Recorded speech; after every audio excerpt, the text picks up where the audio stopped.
Hello YouTube, this is the Kingpin of Cinema, and my good buddy right here, QB999, coming back to give you another movie review. We're kind of doing a two-part this one, because there's two movies to review.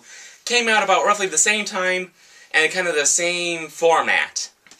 Yeah, the format is they take a story and hand out each segment of it to a different animation studio, and each studio puts it together, and then they put all the stories together into one package. Essentially the Animatrix, or the Batman animated movie that came out last year. These movies are, of course, Halo Legends and Dante's Inferno. We're going to start with Halo Legends. And let me tell you folks, this one pisses me straight off. This made my cancer hurt. It made me want to have cancer. Not the good kind of cancer in the balls, but I guess there is no good cancer. I would agree with you on that one. So, anyhow, we're going to go story by story and tell you a little bit about the art style we thought of, which, actually, I could just save us a lot of time. All the art styles I hated. Yeah, I'll save you the trouble right now. All the art styles for this Halo Legends suck. All of these were given out to Japanese animation studios. So it's all pretty much the same. Let me tell you guys, this is one thing you never, ever do. Do not give a Western IP out to the Japanese, because they're just going to butcher it. And boy, did they ever. Yeah. This was an American-style game done in Japanese style, and it just didn't work. It just does not mesh. They don't get the Western audiences at all anymore. So, moving on, and we're gonna go story by story, because there's 7 different stories. There's 8. There's 8 stories. There's 8 different stories, none of which have anything to do with each other. And not to mention, these are all considered canon in the Halo universe, but we're never given a timeline to where any of this takes place. There's references made to characters in the novels, so if you haven't read the novels, you're just not going to get them. So, alright, we're going to dive head first into the shallow end of this, and the first story is Origins. Origins. Tells you basically the beginning of the story. As if you didn't know. I've never played Halo. We're coming to this review as someone who has played Halo and someone who hasn't. I haven't played Halo, but I still knew. This movie didn't show me anything I didn't already know. Yeah, let me tell you guys something. If you're fans of Halo, you're already going to know essentially origins of this, so I find it kind of redundant of them always repeating themselves of the whole history. But the one thing that I would say that is kind of interesting about Origins Part 1, it starts out with Cortana at the end of Halo 3 when Master Chief and her are basically in the middle of nowhere in space, lost. And she's kind of just reminiscing about the whole history of the Protheans, I mean Forerunners. As the Reapers, I mean the Flood. As the Flood are destroying them. So if you always wanted to know what the Forerunners are kind of like, well, you still won't know. This might be worth the purchase to you, because you kind of see what they look like, but kind of not, because they're in full body armor and shit.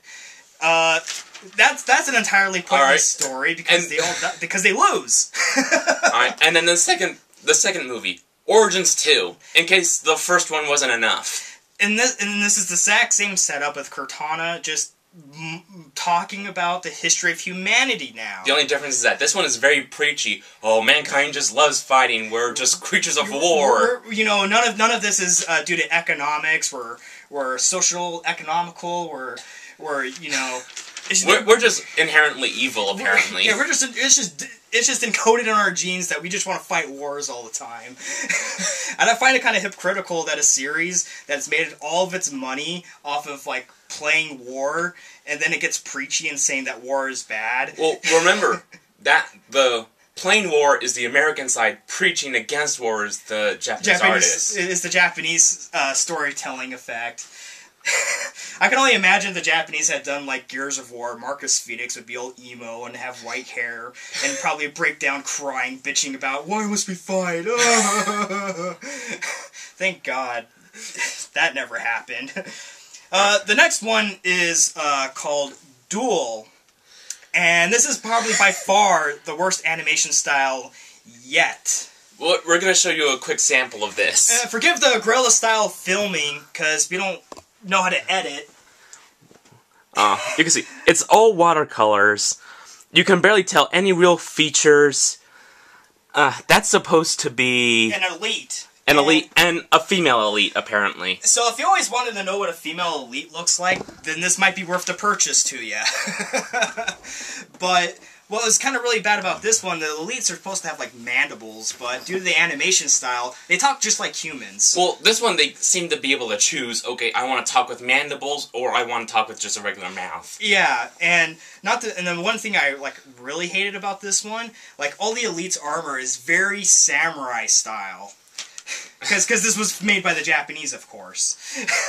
So it's very reminiscent of Japanese culture. There's even an elite who wears complete shogun armor. And he even has, like, a powdered wig, like a colonial guy. I had a lot of fun making fun of that guy. It was pretty funny. And of course, they die together in a duel with the blood gushing out of the smallest cut. Yeah, if you've ever seen, like, an samurai movie where they always have, like, the duel sequence where, like, they stare at each other for, like, 10 seconds, you know, and then there's, like... just a quick slash. Quick slash! And then, like, it pauses. Then, like, oh, like, one guy dies. Well, but no, it's a double kill. Yeah, and we don't know where this takes place in the timeline. If it's before Halo, if it's after, if it's in the middle. It just doesn't give you any courtesy. And, by the way, another, like, major complaint about all of this is that all the action sequences lack any type of tension at all. It's just like one guy fighting a whole army and winning. Yeah. It makes you wonder, like, how is the Covenant a threat? It's just boring. So, okay, moving on. Homecoming. Not much to say about this one. All it is just about a Spartan girl, because we know how much we like girls, and we like Spartans.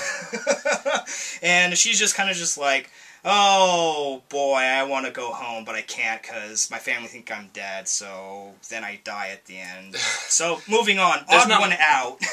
This is for all the silly anime people, because there's a silly Spartan. Spartan 1337. And if you don't... I wonder. If you're not at all familiar with hacker lingo, that essentially spells out to... Leet. Leet. And this guy essentially has the personality of Dan. You know, Dan from Street Fighter. But which is not a bad thing. But I prefer Dan. I'd prefer to watch Dan, too. We're actually... I think this video is going a little long, so we might have to do this as a part 2. Okay, we'll finish up in a part 2. Yeah. Okay. End of part 1.